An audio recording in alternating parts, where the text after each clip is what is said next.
Assalomu alaykum, kanalimizga xush kelibsiz.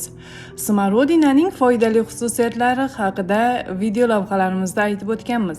Lekin smorodina bargidan choy ichishning 4 foydasi haqida esa eshitmagan bo'lishingiz mumkin.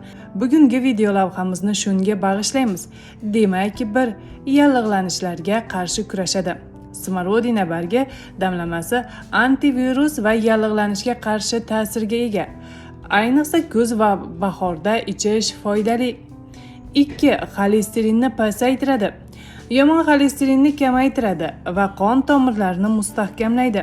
Flavonoidlar, lipidlar va xolesterin miqdorini kamaytirib, yurak qon tomir tizimini yaxshilaydi.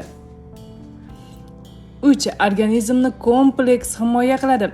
Kasalliklar, chekish va ekologik muammolar erkin radikallarni ko'paytiradi. Bu esa hujayralarga zarar yetkazadi. Smorodina bargi choyi kuchli antioksidantlarga boy bo'lib, organizmni himoya qiladi. 4. Shishlarni yo'qotadi va siydik haydovchi ta'sirga ega. Qadimdan shishlarni yo'qotish uchun ishlatiladi. Organizmni tozalashga yordam beradi. Qanday tayyorlanadi? 1 litr qaynagan suvning ustiga 2 choy qoshiq smorodina bargi quritilgandan solinadi.